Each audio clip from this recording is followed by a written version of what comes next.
May 25th, 1977 saw the release of George Lucas's Star Wars, which quickly became a surprise blockbuster hit. Often regarded as one of the greatest and most influential movies ever made, it helped change the way movies were made and captured the imagination of a generation. Star Wars quickly became a pop culture phenomenon. Over the course of this series, I will be joined by a number of Star Wars fans from across YouTube and the toy collecting community, as we take a look back at their earliest memories of Star Wars and find out what made Star Wars great.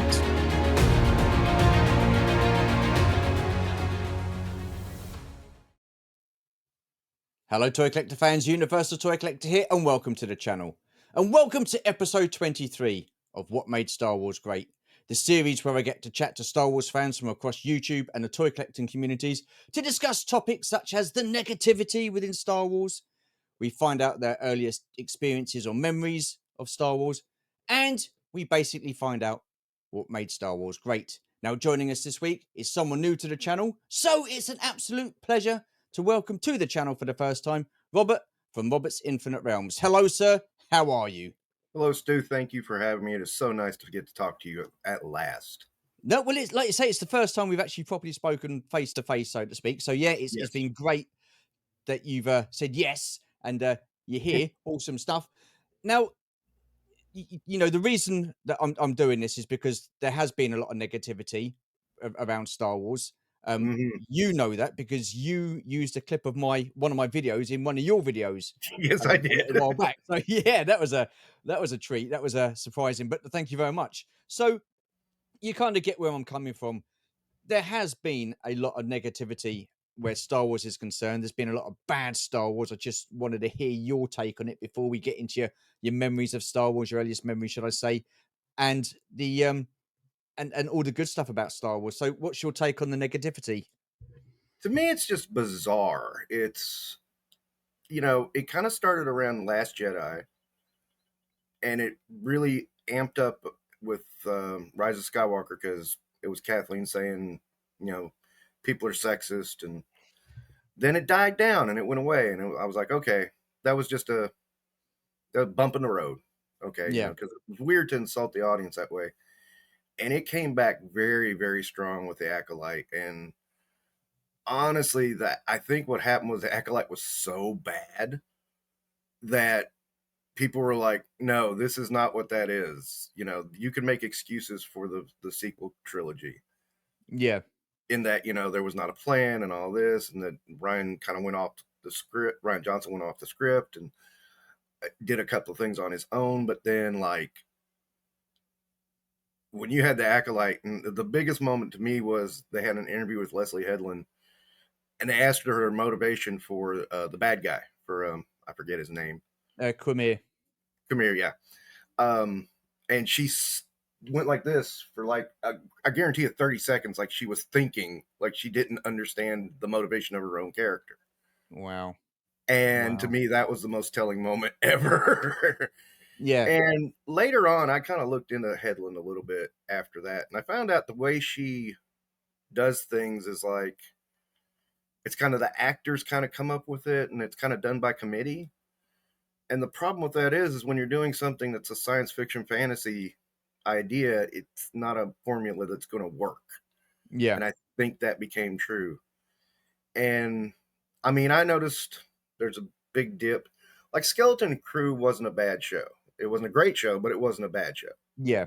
The ratings on it were terrible. Yeah. And I think and I'm not trying to say that Acolyte broke Star Wars, but I'm trying to say continuous bad, not bad, but not good product. Yeah. Finally, I think people have jumped ship. And it's interesting you say that it sort of like materialized around The Last Jedi. Now, you take your mind back when the prequels were made, there was a lot of negativity around the prequels, and that was George Lucas doing that. People saying, "Oh, well, it's not Star Wars, it's not my Star Wars," and this, that, and the other. But so there always has been that kind of like divide within the Star Wars fandom. Do you think it was a different kind of negativity with the prequels to what it was with the sequels? Well, yeah, because no matter what, the prequels felt like Star Wars movies. It's kind of like, Indiana Jones and the Crystal Skull. It's a bad movie, but it's a bad Indiana Jones movie. Yeah. whereas Dial of Destiny is just a bad movie. Right.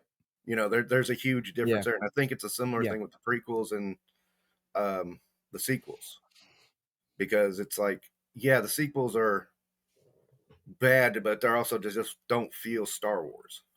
Yeah. The prequels, I remember episode 1 and all the hype, and I went into episode 1 going, this can't live up to the hype, and I was right. Yeah. So my expectations were actually low on episode 1. Episode 2, it was a little higher, and I always said episode 2 disappointed me more, Yeah. Yeah. because I expected a lot more from that movie. Um, Revenge of the Sith, I was kind of had an even expectation, and that actually met my expectation. Yeah. Yeah. I mean, again, a lot of people, like you say, weren't fans of the prequels when they first came out, but at least from point A, the Phantom Menace to Revenge of the Sith, there was a kind of coherent storyline all the way through it. Do you know what I mean? Yes, It was like it was thought out, it was planned out. Whereas the sequels, I cannot, I still to this day cannot get in my head around the fact that you had three different directors at the time because Colin Trevorrow was going to be a director for the third one, but it, they they just did their own thing. The two of them, J.J. Abrams, he did his things, a rehash of the original Star Wars. right.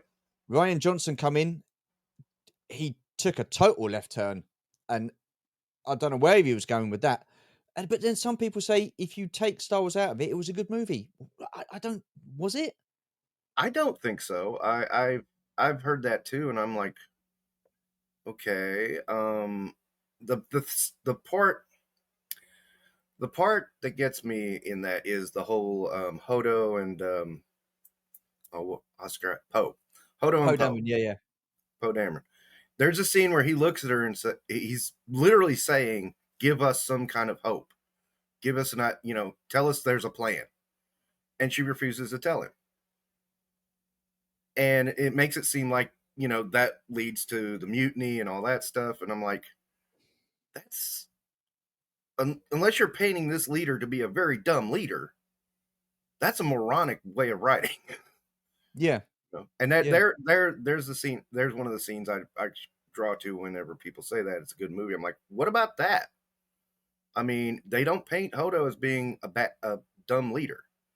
So why is yeah. that happening? And What people try to explain it, and I'm like going, the thing that gets me with that when people say, "Well, it's a good movie," but it wasn't a very good Star Wars movie. Take Star Wars out of it, and it was a good movie. But that's not the point. It was a Star Wars movie. yeah, Do you know what I but mean? That's the yeah, whole point of it. It was part of a Star Wars trilogy, part of the Star Wars universe. So to take Star Wars out of it and think that it's a good movie, that doesn't make sense to me. and I try to get people to give me details on that, and I don't get very many. It's like Yeah, it's kind no, of sort of it's kind of sort yeah, of an argument that is kind of shallow, and yeah, you don't get if you push back on it enough, it kind of goes yeah. away. But I mean, the start of the film where Poe Dameron's trying to be funny with the mum joke and stuff like that with Hux, it was cringe wherever you just thought, oh my Yeah, god. I was like sat in the seat watching it thinking, oh, and from that moment on, it kind of lost me because I was like, oh, but then, you say that line where, that scene where Poe's going, give us some hope, tell us there's a plan. I was sitting there thinking, give me some hope, is this going to be any good?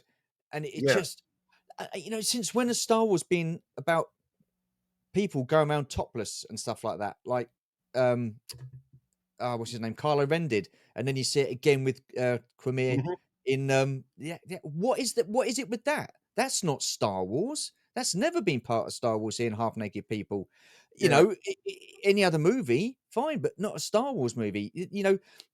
For me, I think there are certain things that make Star Wars great movies, and unfortunately, seeing half naked people in it. I mean, okay, fair enough. You're going to turn around and people say, "Well, what about Princess Leia? She was in a bikini for most of beginning scenes of Return of the Jedi." Yeah, she was, and I don't know how that's different, if I'm honest with you. I've just kind of dug I myself mean, into a hole here. forcibly, but yes, you know? Yeah, I mean, you gotta add that caveat, she was forcibly in that outfit. It's yeah, funny you mentioned about half naked people because there was always this joke me and my friends made about Harrison Ford and, George Lucas, as Lucas secretly had a crush on Ford. Because if you yeah. notice, his shirt gets a little more open um, Star Wars, and then they go to Indiana Jones, and then finally in Temple of Doom, he got his top off. No, yeah, yeah. But No, yeah, no, no. Fair we enough. made that Fair joke a enough. lot, so it's funny you say that. But uh, you know, when it comes to the acolyte, I look, listen. Don't get me wrong. I'm not condoning any kind of abuse or racism towards actors or anything like that, or anybody online. I'm not condoning that at all. That's bang out of order. But I think when people are getting accused of all these, being racist and sexist and bigots and blah blah blah, because they're giving a valid reason as to why the series wasn't any good, Yeah, to get that kind of attack from the cast members, from Disney, from Lucasfilm, you just think, whoa, whoa, whoa, and it's hang on a extreme. minute. That's Yeah, where's that come from? What yeah, when's this been a thing? yeah, and it's extremely jarring when you like go, okay, in this scene, da, da, da, da, da, and you break it down for them, and they go, "Oh, you're just a racist." What?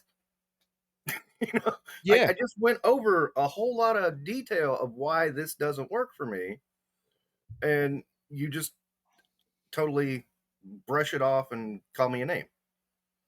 It, and it's hard to respond to that because it's like, hey, what else do I do besides go into great detail of this specific moment, like the Hodo scene? You know, it's like, oh, Yeah. you just don't like a woman in charge. It's like, where did you get that from? Do you know Where? that to me that's a weak argument. Yeah, a very That weak is such a argument. weak argument. I mean, to have, a lot of people that I've seen online giving their reviews of the Acolyte and different Star Warses and stuff like that, saying they don't like it. They've given very valid reasons for not liking it. Hmm. The valid points. The quickest way and the weakest way to put an argument across is by saying you're racist, you don't like women, you don't like this, you don't. But, Yeah, but no, that's not the argument. You're just blurting out names for blurting out names' sake. Do you know what I mean?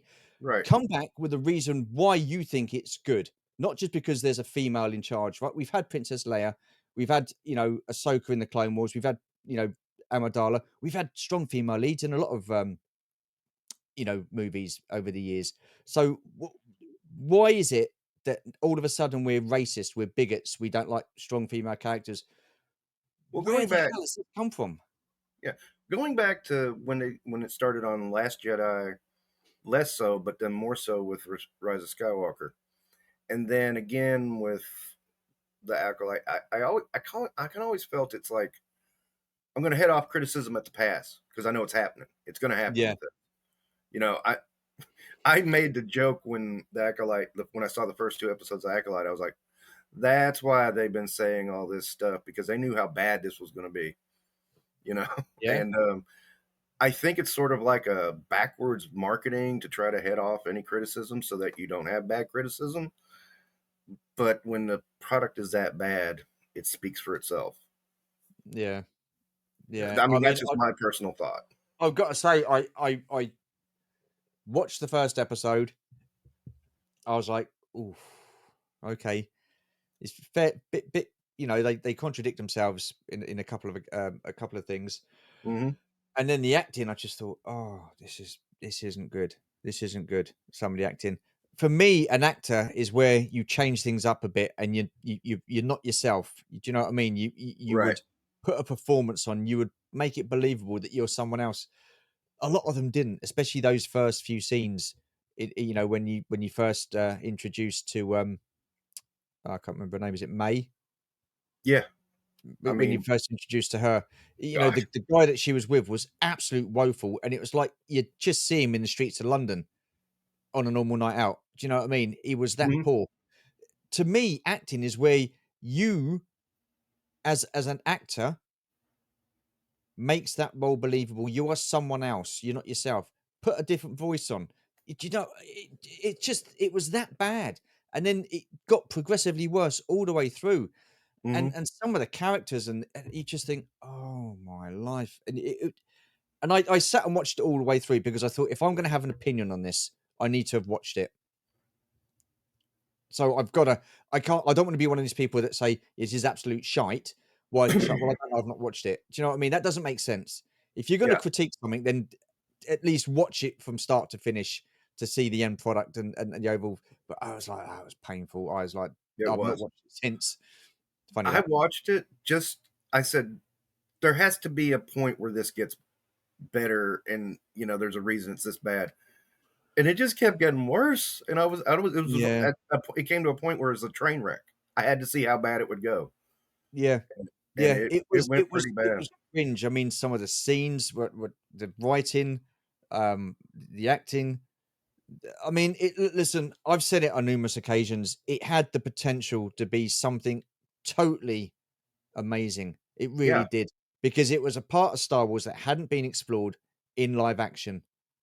And it was like, wow, really interesting. Now, I didn't hear any of the hype or any of the stuff that was going on before it was released, so I wasn't aware of that. I watched it.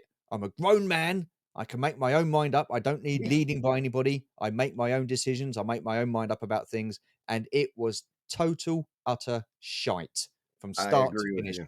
And even the one episode that they turned around and said were great, it wasn't great. It was, No, see, listen, when you've got Star Wars and you have certain lightsaber scenes and stuff like that, you think, okay, well, you sort of like have a certain choreography to them. They sort of like a certain style of fighting. This was something out of like a kung fu movie or something like out the right. Matrix. It did not fit within Star Wars, and people say, "No, it was fantastic. It was the best choreography." It was. It wasn't. There was nothing in it.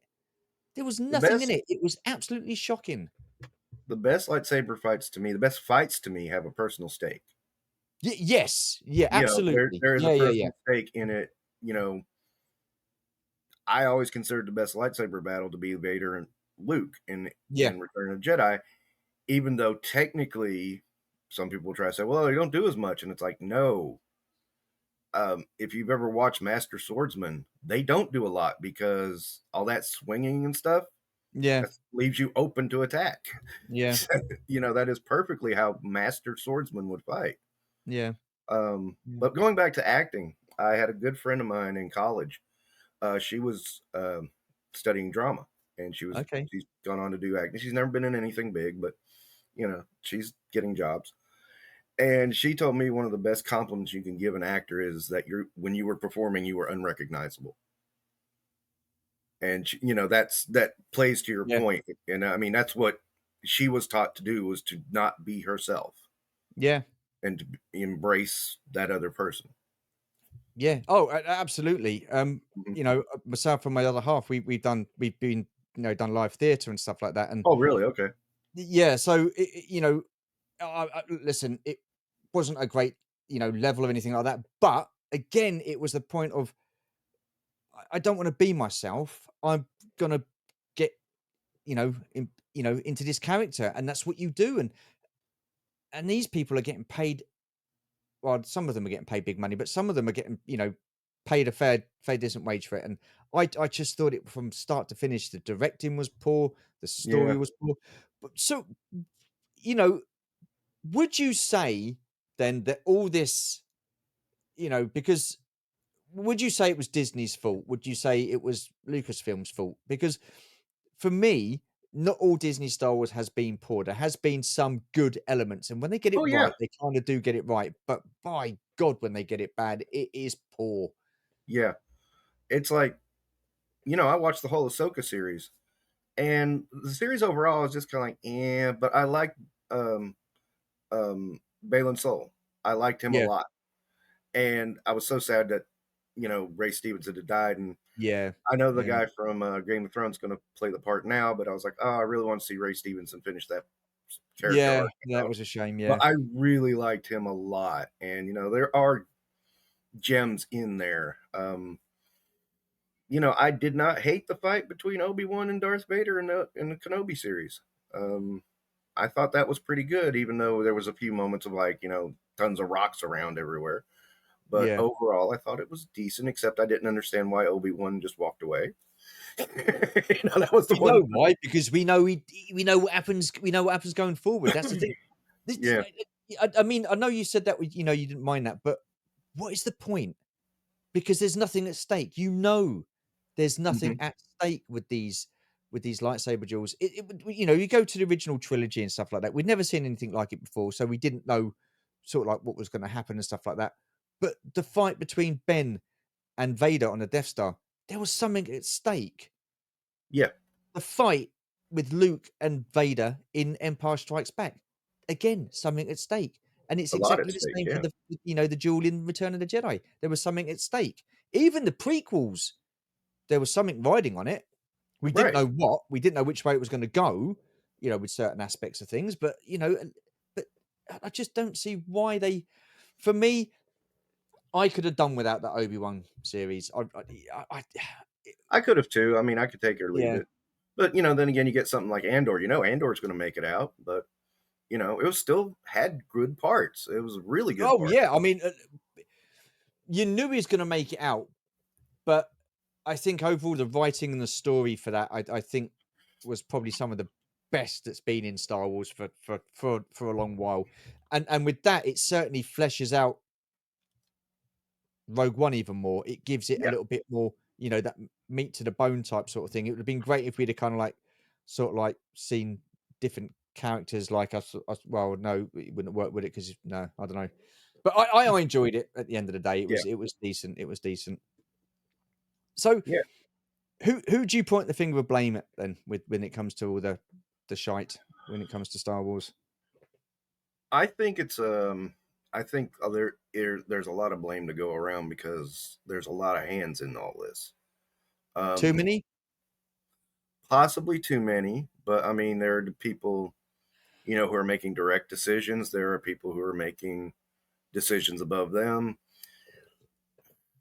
I mean, I guess as a institution, Disney would be the ultimate one to blame. That's my thought. But I mean, it's a lot of individuals making a lot of bad decisions, and it's hard to point the finger at one entity or one person. But yeah, if I Yeah. had to say so, I'd say yeah, Disney overall. Yeah. As much they're the ones, they're the ones that keep allowing the bad decisions to keep getting made. And there's some True. bad decisions. It's like, how do you not recognize this was a bad decision? Okay, do a bad show. I get that. That happens. It's like sometimes ideas don't work out the way you want. Yeah. But when they saw those edits of the act, like they had to be going, "Oh my god!" But yeah, who greenlit that? Yeah. Who sat down and read that and thought this is When I okay? heard the budget for it too, I was like, "Oh my god, Oh, where was it?" yeah. Yeah, it was. It Oh it it, man. it was. But why get someone like Leslie Headland involved in it in the first place? I thought she doesn't know Star Wars. She's even admitted she got people in to write the episodes that didn't know anything about Star Wars. What's the point of that? I don't I don't get it. I just I know there's certain levels of nepotism in the Hollywood machine. yeah, It's not what you know, it's who you know. yeah. Um, I looked at her resume after the show, and I'm like going, "How did she get that job?" And it's just, people joke that like, "Oh, she had stuff on people in Disney," um, but I think it was, she did have connections and just worked her way in that way, and that's how she got it. I think that's how it happened, honestly. Mental, mental. I yeah, Now, shocking. I wouldn't be surprised if we find out somehow, some way that the original script was a lot better than what we got on TV. Oh, can you imagine that? Yeah, yeah. Well, yeah, yeah. Moving on. Okay. What were your earliest memories of Star Wars? I saw Star Wars, the original, opening day. I was Oh, 6 really? years old.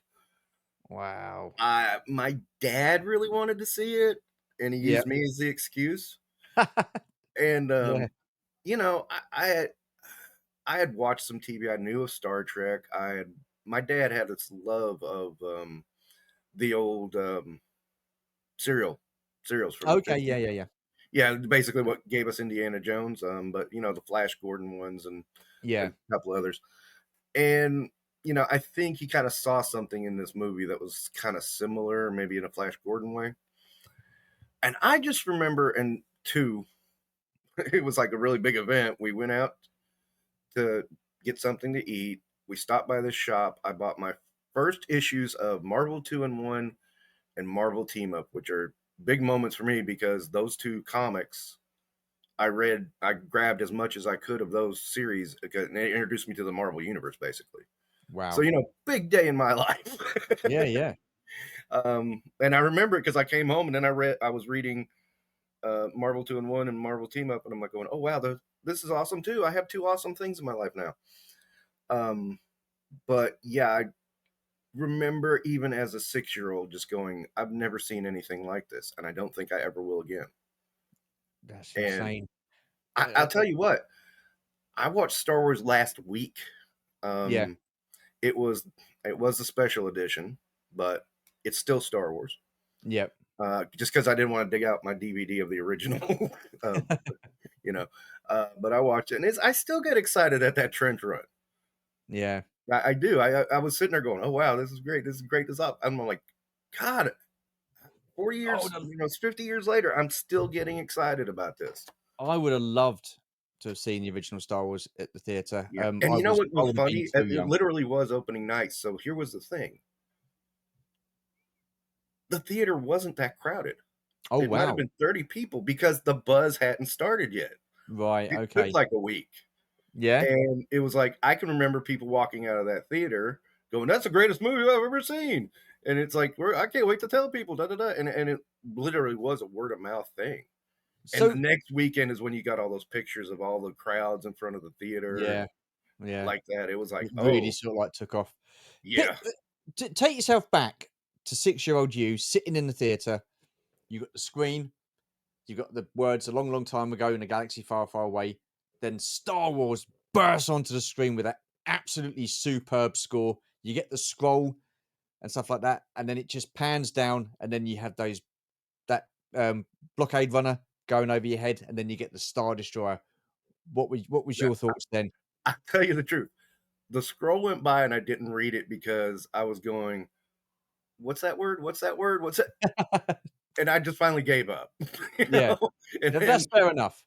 yeah, and then I do remember that, and then the ships and the Star Destroyer go across, and I was remember I was like sitting there going with the Star Destroyer. I'm like, Dad, how big is this ship?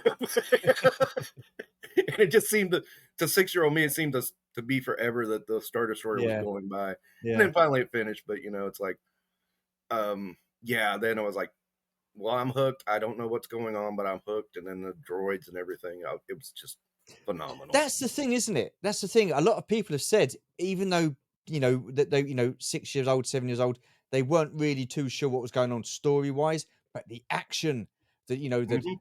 the lasers, the lightsaber duels, the spaceships, everything like that. It was just like, oh, wow. But it's only Yeah. when you get older you start to really, you sort of like start thinking about the story. So when that film had finished, did you ever think that okay, there's going to be a second one? I don't remember, to be perfectly honest. Yeah, I remember when the sequel was announced. That was one of the more exciting things at my life at that point. That was about I would say I was 8 going on 9 when they yeah, announced yeah. Empire was gonna be the thing. So you were kind of old enough to understand. Yeah, but I was like, and again, they would bring out Star Wars periodically because we didn't have home video back then. Yeah. They just put it back on the theaters and you go see it again. And that was always fun. And I remember my mom finally saw Star Wars the week before Empire Strikes Back Okay, yep. because they brought out Star Wars just before Empire Strikes Back. So we went to Empire Strikes Back. To this day, my mom says Vader's lying. Really? Yes, Wow. Interesting. yes. To this day, my mom insists Vader's lying. Um, she says that Ben was really Luke's dad. Wow, yeah, that's not a bad Yeah, no, call. she said, Not a bad call. I don't care what the next movie says. Ben is really his dad. And Wow. yeah, she insists on it. And Sometimes I would make the joke because I had this little Star Wars pop-up book. I still have it, by the way. And it's the point where Vader kills Ben, and I'm like, look in the background, there's a TIE fighter missing, Mom. Ben must have jumped in it. I used to make that joke with her when I was a kid. But yeah, that one, yeah, that movie blew me away too, because it was like, whoa, not what I expected, but in a good way. Yeah. Well, it's Subverting, totally different from they Star call it Wars, wasn't it? subverting expectations now, and that's what Ryan Johnson was trying to do. Yeah. Yeah, it did, but in a good way and in ways I did not imagine. My dad knew what was going to happen when Luke was in the cave. He absolutely knew, but he didn't tell me during the movie. Okay. Yeah. We got out, and he said, "I knew that's what was going to happen in the cave. I saw when Luke's face was in that mask. I was like, Vader's his dad." Wow. Yeah. Oh, So I see. Yeah. yeah, dad caught it really quick, and he just let Well, me. you know, I never saw it like that, because I always so again, I was a bit too young to sort of like understand what was going on. But then, Mhm. when you get a bit older, you start thinking about things, and I always thought it was going to be okay. Luke could turn to Darth Vader if that's how I looked at it. But I didn't Yeah, have it any was. connection with him being his dad. Yeah, no, Dad connected it. Was like he's following in his dad's footsteps to be Darth Vader. Wow. Yeah, Wow. that's how Dad connected it. Yeah. What did you He say thought to that was that? he Would he thought that was clever. When he said it to me, we were out of the theater when he said it because he didn't want to Yeah. spoil the movie for me. Yeah. Uh, he was that confident he was right. I just kind of looked and I went, "Really? That?" And it was kind of like my first thought of symbolism in a movie. Yeah. Yeah, um, so yeah, I'm getting some intellectual lessons at 10 and stuff. Such. Wow. But again, what a great movie. It left us on a knife edge, didn't it? Yes, I So was it really set up the shocked when third one the perfectly. way it ended. I was like, "Wait a minute, we got all this stuff to take care of." Yeah. So then when that film finally ended, you must have thought, "Okay, there's gotta be a third one." Oh there was definitely going to be a third one. You knew, yeah, I mean, even young as I was, I knew there was going to be a third one. So when the third one came out 3 years later, what were your expectations? What were your hopes for that movie? That's kind of weird because in the process of that, you got 82 to 83. I saw some mamma jammas of some movies that young me should not have seen, like The Thing. Yep. Um, Great movie. yeah, I want to say I saw Nightmare on Elm Street in that range too. Okay. Yeah, it was the dawn of cable. Mom and Dad couldn't supervise me all the time. you know, um, and I love The Thing. I thought that was a great movie, It even was a as a great movie. youngster. It was great. I want to say did Blade Runner come out before Return of the Jedi or after? I can't remember.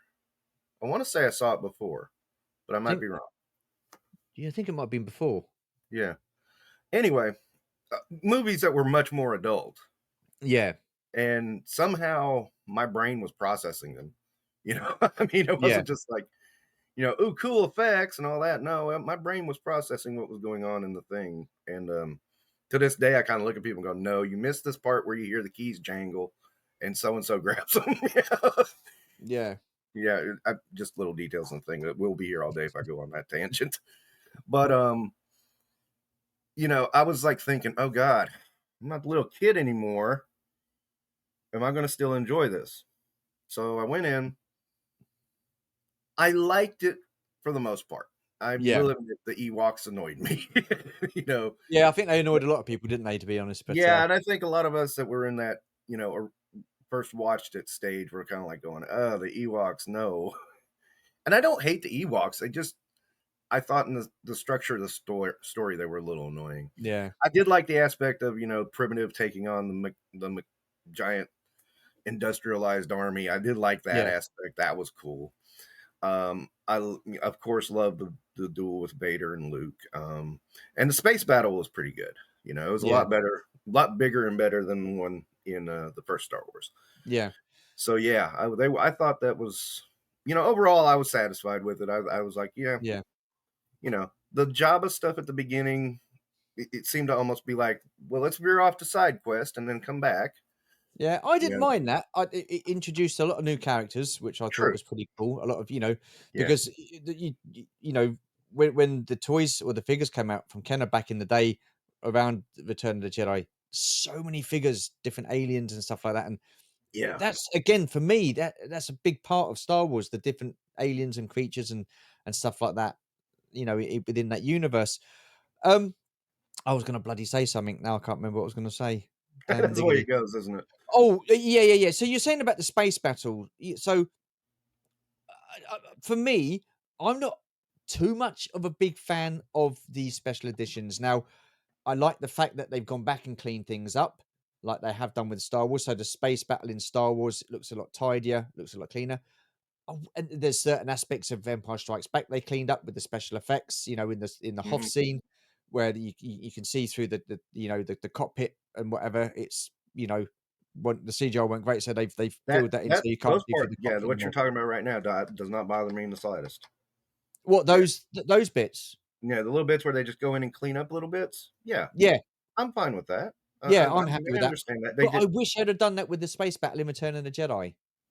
Yeah, the thing that gets me, excuse me, about the special edition, Star Wars is the worst Yeah, to me. They didn't do as much to the rest because there wasn't really much you could do. But the Star Wars is the worst.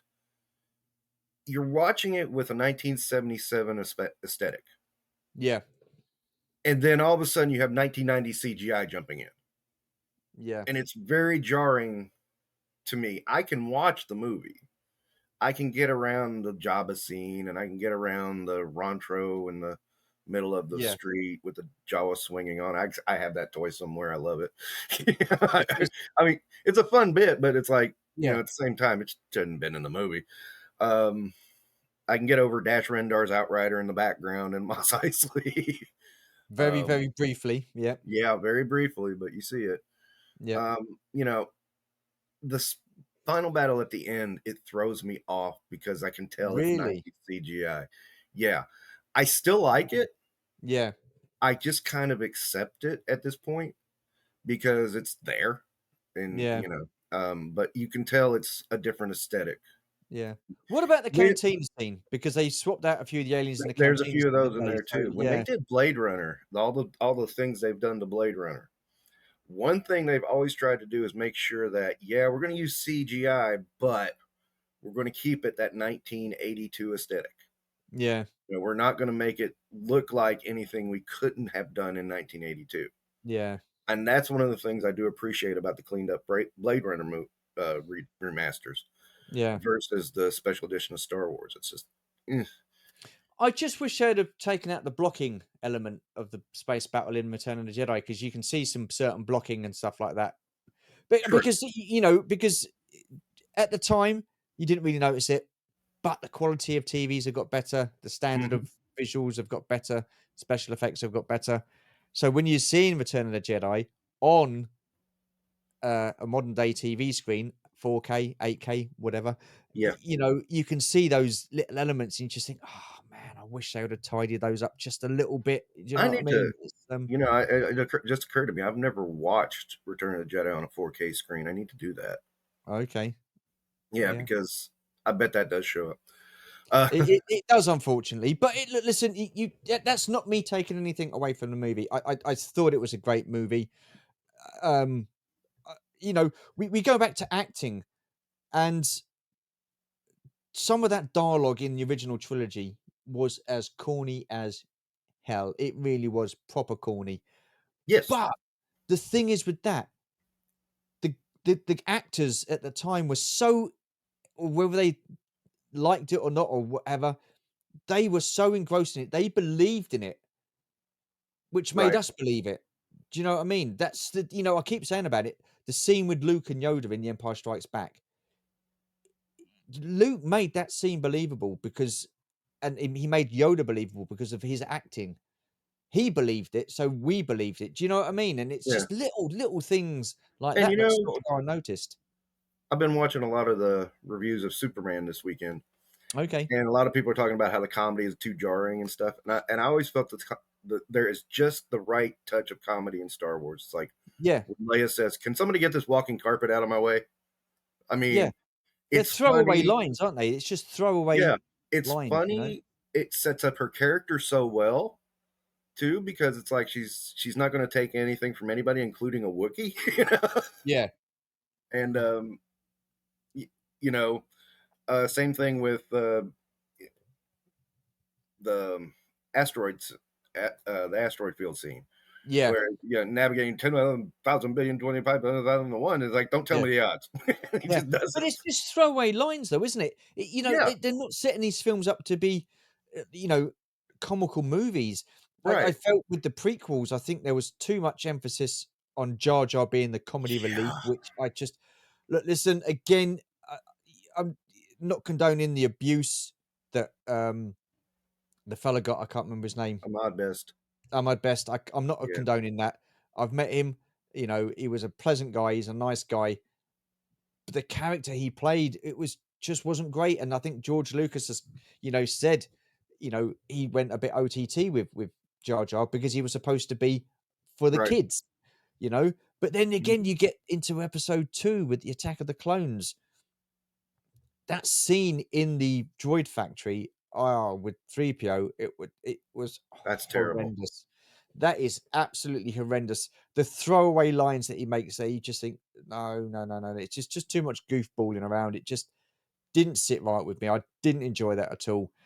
And then you get to Return of the Jedi. Again, it was not Return of the Jedi. Um, Revenge of Revenge the of the Sith. Sith. I don't think there was too much sort of like comedic elements in that, to be honest with you, because I thought the whole tone of the movie was really dark compared to the first 2 movies. Yeah. Speaking of Ahmad Best, one of the things I did like about one of the things Disney has done since they took over is when they do the flashback to Grogu and the Mandalorian. It was Ahmad Best that got Grogu out of the elevator. Yeah, yeah. I His like that. character. When I saw him, I went, ah, that's cool. Jar Jar gets Is to it save Caitlin Baby Beck or Yoda. something like that? I can't remember his name. Something Beck. Yeah, yeah. But Something I was Beck. like, But oh, yeah, that's cool. yeah, You yeah. know, Because they had him in one of that bar scene in Attack of the Clones, didn't they?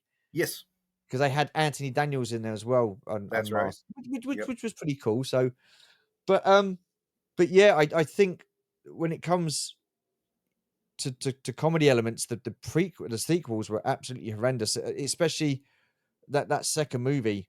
Um, I don't know what they were thinking with that. Oh, I'll just wait for your mum and stuff like that. And what is that? Don't know. That's but anyway, never mind. Yeah. Um, so what was it about Star Wars that really stood out for you? I think it was a lot. I mean, it was everything: the strange aliens, the fun droids, the spaceships, the space battles, Yeah, the laser swords were awesome. And I was really into the comic book. And one thing I really loved about the comic book, the Marvel comic they brought out at the time, was that most of them were standalone stories, or they want 2 or 3 parters, so you could conceivably, miss a book and not worry about it yeah, and pick it up later. And there was a few things they had to do when the movies came back around. It was like, okay, we got to dust this up and dust it, straighten this out. Um, they tried to carry that series on after Return of the Jedi, and they kind of just didn't know what to do. yeah. They were just had Luke and Han and Leia hanging around on Endor for a while. They're just not really knowing what to do. It's like, hey guys, yeah, there's these spice runners. Let's get them. Okay, Oh, because I didn't read any of the sort of stories after Return of the Jedi. I yeah, didn't no, realize there were any at that point. they had intentions on keeping it running, but they just didn't have any ideas. Yeah. Like, you know, But then, um, I mean, you had the Thrawn trilogy and stuff like that, and the Shadows of the Empire game. So, but that was more in the sort of like 90s, wasn't it? right. I mean, there was a long time there was no Star Wars. It was like, you kind of revisited it every so Yeah, often. They'd have home video releases and then stuff like that, and that would help you revisit it when you wanted to. But yeah, it was pretty quiet for a long time, and then mm, I just seem to remember 1990 hit, and it was like, Oh, here's you the Thrawn trilogy. Oh, here's you Dark Empire for comics, and Yeah. which you know, the worst thing is I'm trying to do a video on this. I recently reread Dark Empire, and I came to the realization that J.J. Abrams used that for Rise of Skywalker. Really? Yeah, it's even has a scene where Leia and Luke stand together. And they don't use the word dyad, but it's almost the same thing where they stand together against Palpatine. And I Wow. was just like, "Whoa, wait a minute!" Okay. I've got those comics. Yeah, I'm gonna need to go back and read those then. yeah. I haven't read Wow. them in like 20 years. I love the cover art. I thought the cover art for Oh, the first 6 I thought was superb. I yeah. The loved that. I art was was like, "Wow." fantastic, and that's the Yeah, only reason I kept them was the art. yeah. I love the Mm. interior art was questionable, but the outside art was great.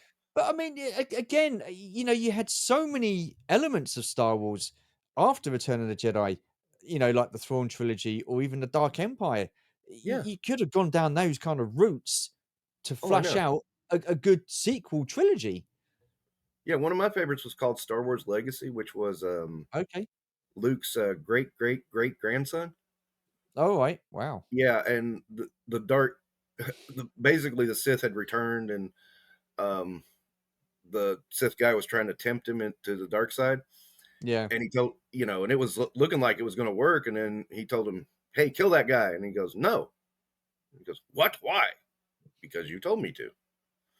It was a simple Yeah. motivation was, "You told me to, so I'm not going to do it because I know what you're trying to do." Yeah.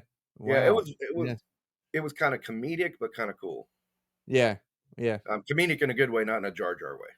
Yeah. Oh God. Yeah. No. Oh, God Yeah, knows. God knows. but it Um, was a fun series. But they I'm ended it, not. of course. I'm not.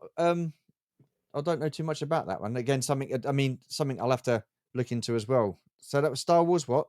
Legacy. Legacy, yeah, it's Okay. yeah, the there's remnants of the Empire, and they have their own kind of like Jedi. Not they're not Jedi's, but they're not Sith either. So they're Right. um Imperial enforcers. Oh, okay. Yeah, but they've got like silver lightsabers and stuff, Oh, and wow. they're actually kind of Interesting. cool. Yeah, Yeah. Okay. I need to check into that. yeah, How important is story to you within the Star Wars universe? extremely. To Yeah. me, that's the most important element. And I mean, you can tell tons of different kind of stories. I think. Yeah. Um, I think the best example I can pull right now is uh, Skeleton Crew, which is a nice kid oriented kind of story. Yeah. Um, it's I know some people tried to rally on it, but it's harmless. I mean, it's not terrible, it's not great, but it was Yeah. fun. And then you had Andor, which is a very adult, serious kind of story. Um, that's the perfect one right there. You got those Yeah. two kind of stories you can tell. Yes, that is like miles away from each other, but it's nice that you can tell those in the Star Wars universe. Yeah.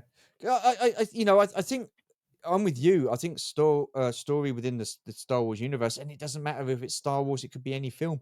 I think the story first and foremost has to be on point. It's got to be able to grip or capture the audience that they're Yeah, intending it to be for. If it doesn't do that, then you're going to lose the audience. Um, right. because you get the story right, you get interesting characters that you can sort of like develop. You can give them story arcs. You can give them character development, and a lot of that was missing from the sequel trilogy. Yeah, I what's that joke from Red Letter Media when they did the prequels? It was like, can you the test of a character is tell us about the character without telling us their occupation. Yeah, And like, yeah, it's hard to do in the prequels, and it's very hard to do with the sequels too. it's Yeah. just again. Listen, like, I'm not taking anything away from Daisy Ridley or well John Boyega. He's pissed me right off, so I'm not talking about him. Poe Dameron, Oscar Okay, I'm Isaacs, going to and say stuff one like thing about Boyega, if you don't mind. that. Go on. We were rooting for you, John. Yeah, but We weren't we all? we That's the thing. I feel so betrayed by that because I really, my big complaint was he got turned into a joke by the writers. Yeah, And, but we're the fans. We're getting the and blame for it because we're and then all racist. of a sudden, yeah, all of a sudden he's flashing at the fans. It's like, no, John, we wanted you to come out on this. This is what we wanted Yeah, too. yeah. It's like we were upset that you didn't get that. So, but why is it? But I don't understand. Again, it's everything's quietened down since the Acolyte. Yeah, You know, it seems to have quietened down. Everything's the dust has settled, and you've had different Star Wars come out since then. But why has he come out with that? What when he did it, it's just like, why are you stirring the fire again? Why are you stirring that pot? yeah, It's like it's not needed. We're not racist. We didn't write the Star Wars story. We didn't write right. your story. That was the writers. That was J.J. Abrahams and Ryan Johnson, not us. Yep. We ain't racist. We weren't the ones that made your image smaller on a poster just so that they could sell it to China. That wasn't And us. I That was was Disney. What the hell? and I was like, I'm sitting there when the third one came out, I was like going, okay, I'm really interested in what they do with Finn. I'm hoping they give him something good. And it was like, Yeah, no. And I was like, come on, man. running around shouting rain with the majority of the time. I mean, Jesus Christ, he was an ex-stormtrooper. He defected. He was the Yeah, only person that I knew defected from either the Imperial side of things or the First Order up to that point. And he could have again. It was the see. This is why story's important because I just don't think they had any story planned at all. They had no character arcs. They had no character um, progression or anything like that. Ray knew it everything by the end of the yeah, first movie for crying out loud. I mean, yeah. how And I what is I all that kind of like about? yeah, I kind of liked Ray, even though she could do that. I was hoping that we get a better character through the other three films, and that did not happen. Because there was nowhere to take her. Yeah, There, right. there there was nowhere for her to go. Do you know what I mean? She knew Yeah, everything by the end of the first movie, for crying out right. loud. I mean, she's fighting a Sith, someone who's been trained in the Sith arts, or and he wields a lightsaber. I mean, how cool was his lightsaber? I've got to say that was pretty decent. But she beat him. She bested him. She's never used a lightsaber before in her life. And hey, This is I'll what- admit, I was one of those guys that was sitting there going, "Well, yeah, but she's got that staff, so she probably learned how to use staff." I mean, I was still rooting for her after the first movie. Second movie, I was like, Oh, mm. Third movie, I was like, no, no, you got no, I mean, I was that did irk me big time. There was no character development with any of those characters, and this is the thing: it's not the actor's fault; it's the people who are writing right. that story. So how the hell did they say, "Yeah, okay, this is great"? Come on, I don't get it. I don't get it. Um, how important do you think the older generation of Star Wars fans are to the Star Wars franchise? When I say older generation, it's people like me and you, Rob. That's a tough one. Yeah? Yeah, because it's like, well, I mean, obviously, all the Star Wars toys are being marketed to us if you pay attention. Yes, yes, they They're are. not marketing this Absolutely. stuff to kids anymore. No, they're not. Yeah, so obviously we are important in that respect. Of course, all of this stuff is going to, in my country, Ollie's. Yeah. Yeah, I don't know if you guys have a similar situation We on we your end. know because we don't get any Star Wars stuff in any of our stores. It's all online. Really? Yeah, yeah, Wow, yeah. Our I toy didn't stores realize are that. completely bare. Oh, wow. Okay, I Yeah. did not realize that. Well, we've got that like new 4-inch line, but that's about it, and that's minimal. You talking about the 5 POA one? Yes. Yeah, That's it. yeah, I don't like those. No. Oh, we've got that. What's that? That Jedi Tales or whatever for the youngsters, the kids. That's what's stacked up in our discount stores, Ollie's. Seriously, it's stacked to the ceiling. Really Yeah, yeah, and I mean it's like for about a fourth of what it was at the regular retail, mad. and it's still not selling. Wow. Wow. But yeah, I mean, all you have to do is just look at their marketing. They're obviously marketing to us, so we must be somewhat important on the list. Um, how important I'm not sure, but I don't see kids talk about Star Wars a lot now. No. Yeah. No. So, you would have to think probably the older generation is more important because we're the only ones carrying the torch. But we're the ones who are getting we were the ones that are getting attacked. Oh, the older generation of Star Wars fans, they don't like this, they don't like that, and blah blah blah Yeah, blah blah. that was weird You know what I too. mean? But we're Yeah. the ones that have carried the damn franchise for near enough 50 years. We've been there from the start. We've Yeah. seen it. We've carried the torch for it all this time. And yeah, Star Wars. Someone previously said, I think it was Anthony Sword on our last episode. He said that Star Wars is personal to everybody. Absolutely, Mhm. it is. I get that. I get that. And there is, there's a lot of Star Wars out there. So there is Star Wars for everybody these days. But I think for us older generation of fans to get the amount of abuse and sort of like attacked the way we have because we don't like strong female characters or we don't like uh you know lead characters that are a different color and stuff like that, different skin color. Absolute nonsense. And this is what Totally. really annoys me because I understand you have to appeal to a new generation of fans. I get that. I really do.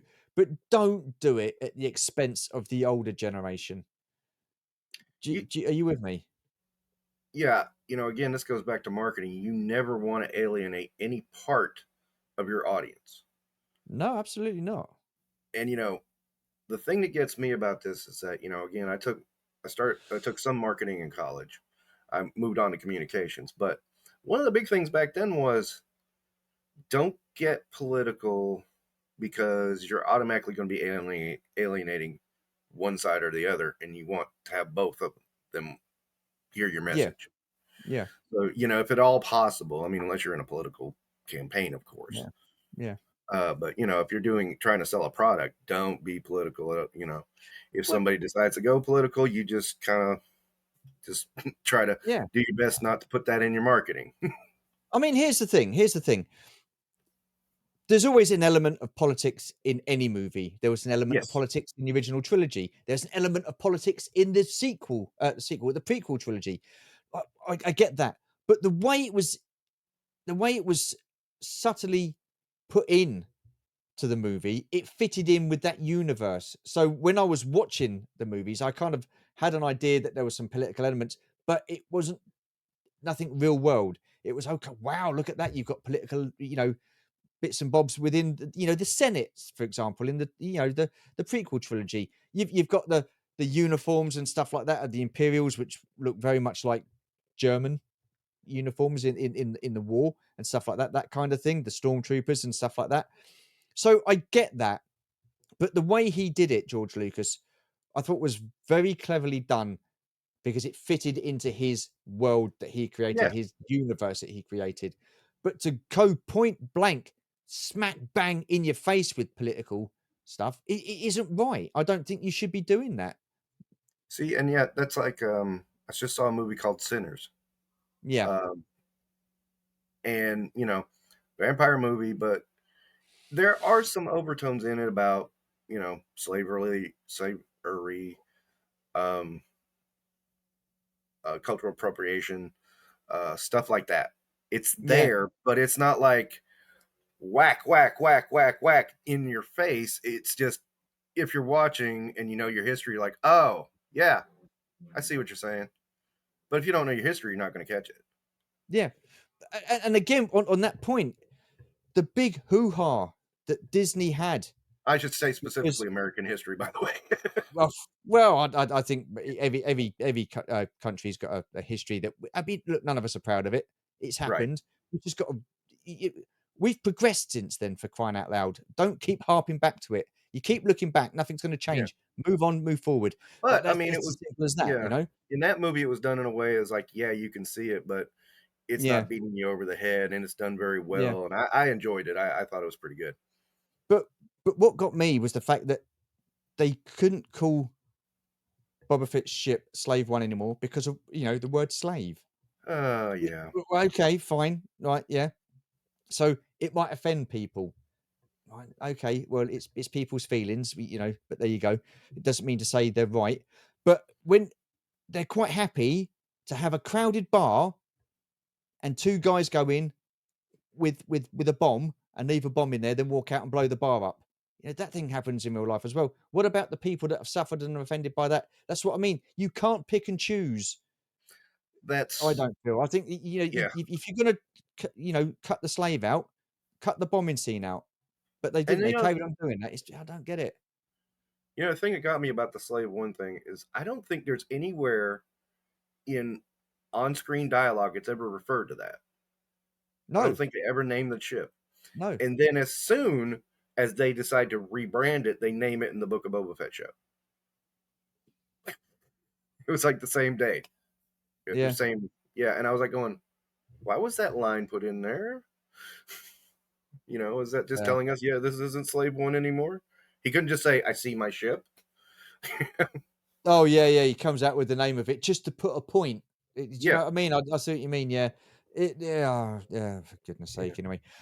Moving on, we're top of the hour, so I've still got, 3 questions left, but it's all good. Okay. How important are strong female characters within Star Wars or the You Star know, Wars universe? what always stuck out to me was when Carrie Fisher says, will you get this walking carpet out of my way? I love that scene. And then I'm like, Yeah, yeah, I absolutely love it because it's like a throwaway line that establishes her character.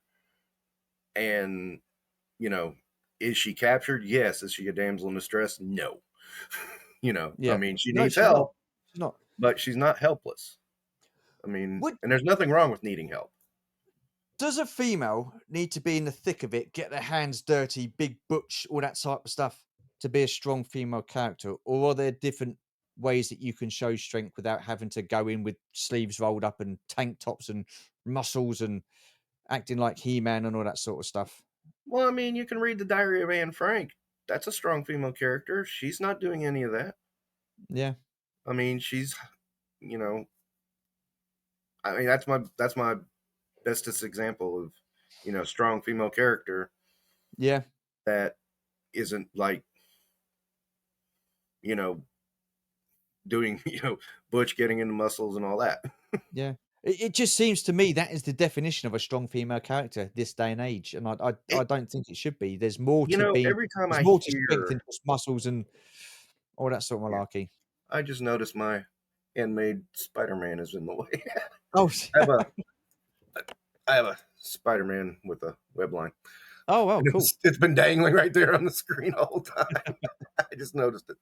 Um, I notice every time I hear the word strong female character, it's like when it's the people behind it describing it, it's like it's not a strong female character. I guess is what I'm getting at. Yeah, It's, yeah, it's it's what people God. perceive to be a strong female character. I think I'm going to go on record on this. I think the person that wrote some of the best female characters of all is George R. R. Martin in Song of Ice and Fire. Yeah, Both good and bad. yeah, yeah, Yeah, without a doubt. they Yeah, are complicated, strong, sometimes weak, sometimes vulnerable, sometimes. I mean, there's a lot about them, and you know, I think that right there that defines strong female characters to me is just a song of Ice and Fire. Just look at the women in there, and yeah, you get a good variety of personalities as well as strengths and weaknesses. yeah. But I mean, it's not it's not just that. I mean, we've had Ripley from Alien and Yeah. Aliens. We've had Sarah Connor in the Terminator movies. Hmm. Um, Lara Croft. So we've had a huge amount. We've had Princess or Queen Amidala in the prequel trilogy, should I say? We've had Ahsoka Tano. We've had Cara Dune. She was so strong that they didn't like her and they fired her because she spoke her mind. Do you know what I mean? Right. So she's showing that she's a strong female character, speaks her mind, and right, ta-da, off you go. We don't want that. So unbelievable. The reason I'm asking these questions is because Sure. basically what's happened with the people after the acolyte, oh, we don't like strong female characters and we're bigots and blah blah blah blah blah. Absolute poppycock and nonsense. How important is it for Star Wars to be inclusive? I want more stories about aliens. Okay, yep, yep. Yeah, I mean, I really want alien centric. I mean, you can argue with Ahsoka, but I want more aliens, and I mean, I know when I say that, somebody's going to say, "Well, that's not got anything to do with inclusive." I'm like, "Yes, it does. That shows diversity of the universe." Yeah. You know, yeah, more inclusive. I don't know how much more inclusive you can get. I mean, you know, just cast the best actor. Yeah. Yeah, I mean, Yeah. that's all I'm worried Absolutely. about. Cast the best actor. I Yeah. mean, write a good character first, then decide, well, is this male or female? White or Yeah. black? Or if if you're going for someone white and then a black actor comes up and is doing it better, I'm like, go there. Yeah. That happens a lot in movies. Yeah. Absolutely. Absolutely. Um, when I say like, inclusive, I mean, you touched on it earlier about oh, I can't remember what it's called. The Skeleton Crew was for the kids, and then you had a more adult tone for Andor and stuff like that. Yeah, Do you think the original trilogy Star Wars was for everybody? as much as it could be. Um, Yeah. you know, you're always going to have people are going to point out, well, he cut a guy's arm off, or he shot a guy in a bar, and it's like, you could see that on Saturday morning westerns at the time. It's not a big Yeah. deal. Well, that's what it was. That's what George Lucas wanted. He wanted it to be a space opera, space western Yeah, type sort of thing. That's what we and got. I've always pointed out too is that there was no reason to change that scene with Han, because if you actually pay attention to the Yeah. dialogue, Greedo says, "I'm going to kill you." Yeah. At that point, it's pretty much self-defense. Yeah. Yeah, Absolutely. Absolutely. But do you think that they should segregate Star Wars into, right, we have a kiddies series here, we have adults here, we have, I don't no, not LBGTQ. segregate, Yeah. but have room to tell those stories. I mean, have it to where, okay, we're going to have this one. It's going to be at the kids. Um, that doesn't mean we're going to make it stupid. We're just going to have it at the kids and Yeah. uh, be more kid oriented. Whereas you have a story like Andor, which is more adult oriented. Yeah. And you're clear from the go of like, this is going to be a more adult oriented. You might not want to have your kids watch this, so you may want to have them watch this. But But I don't mean segregation. Just have an open yeah. door where you But can do you have think both yeah, but do exist. you think Star Wars it should be something that can be viewed by everybody? It doesn't, do you know what I mean? Ultimately, but again, I do think there are some stories that you know can. Okay. I don't like to say segregation, but again, more mature. Yeah. And by mature, I don't mean like Cinemax or anything like that. I Yeah, mean yeah, yeah, yeah, more yeah, along the lines of like it's like dealing with yeah, very adult things. Like um, the rise of the rebellion. I mean, again, Andor's just a perfect example of that. It's just yeah, it's all there. yeah. That's a very adult show. I mean, I doubt a kid would want to watch it because they'd probably be bored. Yeah, well, there you are. See, that's the Yeah, thing. I mean, I've got to remember. Well, we got to remember when we were kids, when the first Star Wars original trilogy came out. How could you? We wouldn't. I was never bored of watching it. Never yeah, got bored. I might not have understood what was going on, but because there was so much going on, it right. was like, this is great. Do you know what I mean? And do you think Star Wars should get back to that? Or do you I think think, it are should you quite strive happy for that. with separate Yeah, elements of it I think and it should strive for that most of the time, but have the door yeah, open to not be afraid to go into other grounds. And I think that's one thing. I think we're trying to capture lightning in a bottle, and it's not going to work. You need to seek out new grounds and new ideas. And well, I that's was, where we're running very short on these days, the lack yeah, of writing quality and the lack of ideas because, again, it's been mentioned on this series that when we had Star Wars and when it first came out, there was nothing else like it. right. Since then, we've had everything with, And you know what as was, far as movies concerned. So, kind of funny about that was, you know, Star Wars was the lead in, and then it was like you had all these great franchises like Back to the Future, the Star Trek movies. yeah, Star Trek had a resurgence. It seemed like every year Ghostbusters, and it seemed like every year a new franchise was launching. yeah, And I remember at some point in all of that, it's in 82, 80, it might have been 88. I think I was a teenager then. I looked at my dad and I'm like, there was just so many choices and they were all good. And I'm like, Yeah. wow, if this is what entertainment's like now, can you imagine what it's going to be like when I'm your age, Dad?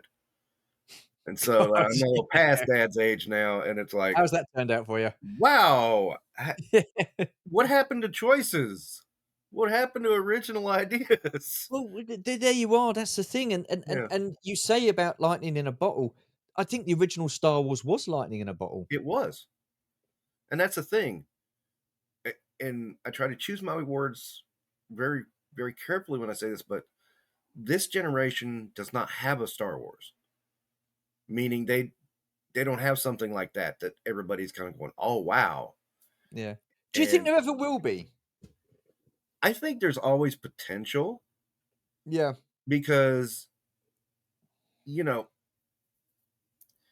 our world has changed a lot and our communications have changed a lot. And I'm sometimes cynical about it too. I sometimes like, there'll never be something like that again. I think, you know what, somehow some way somebody's going to figure out something, and it's going to strike a chord with so many people.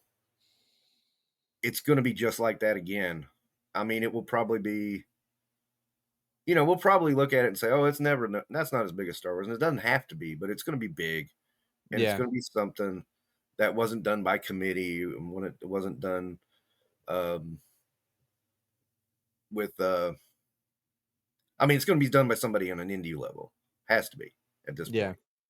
Yeah. But it will catch and it will strike a spark, and people will go to it. I'm not sure if I'm going to be alive when it happens. I'll be honest about it. I think we've got a lot Wow.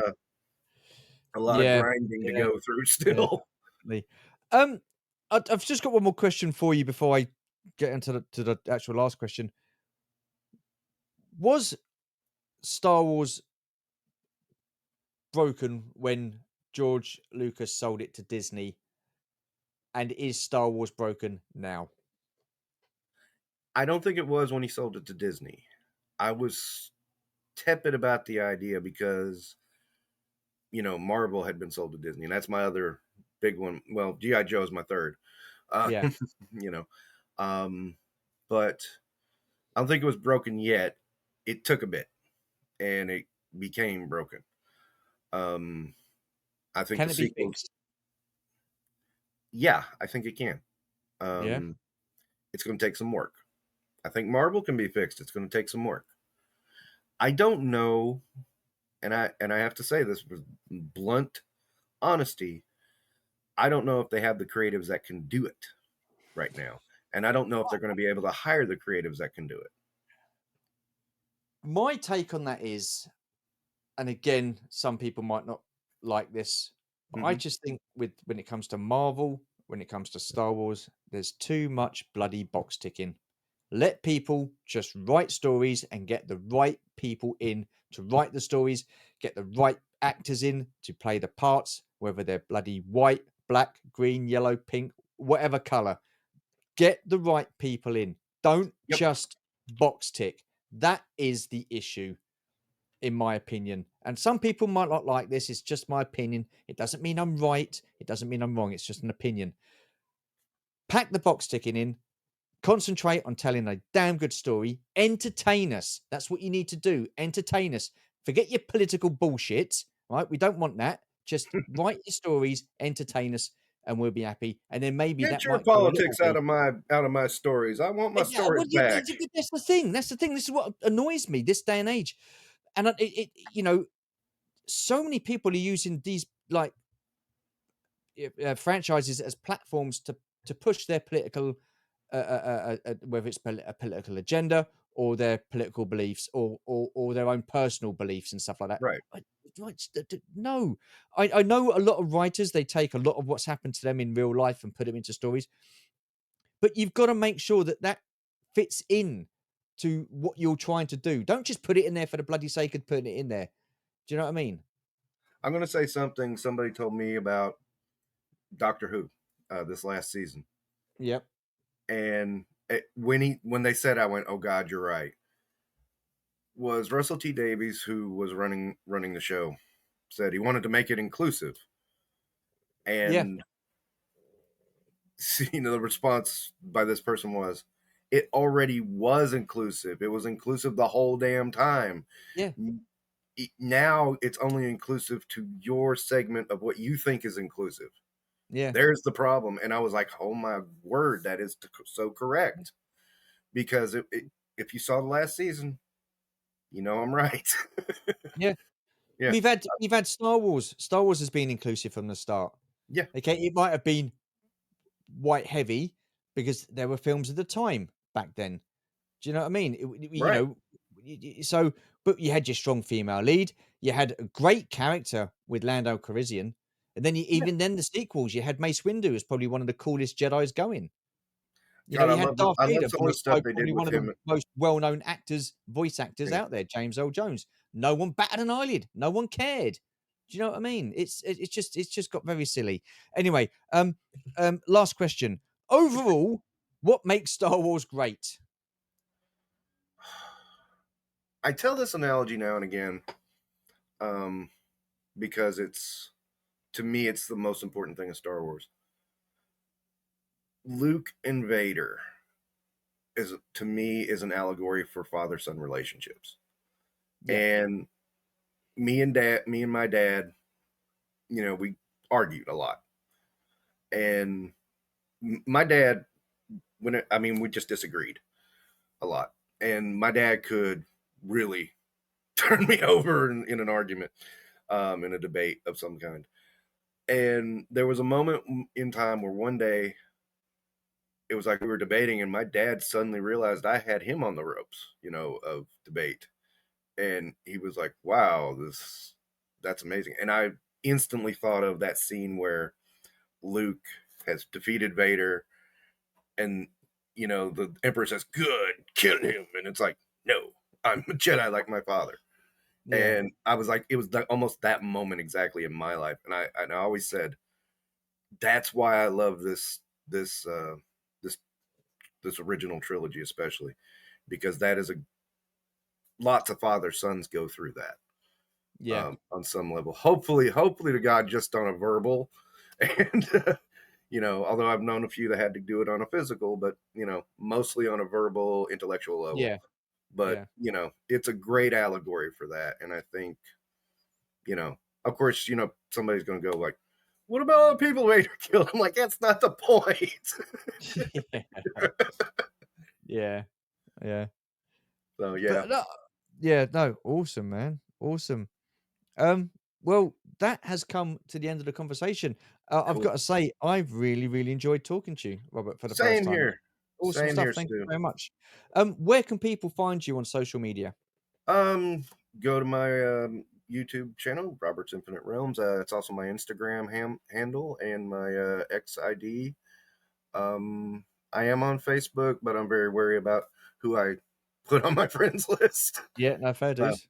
yeah, but yeah, What I those are shall do is I will put the links to your social media platforms, cool. your Instagram, your YouTube, and your X. I won't do your Facebook. So I'll just do those three. Yeah. Leave them in the description below. Um, so yeah, awesome stuff, Robert. This has been absolutely superb. Thank you. Hey, I really I have have enjoyed one. it. And I love talking Star Wars, and I've watched episodes, and I really want to be on this show so bad because I just no, want no, to no. talk Well, Star I'm Wars so glad. bad. I'm glad I finally got you on. So awesome Yeah. stuff. For those of you who have watched, stay to the end. Whether you're watching it or listening, thank you very much. And remember, these are just thoughts and opinions. They're not facts. All right. So don't get all you said this, you said that. All right.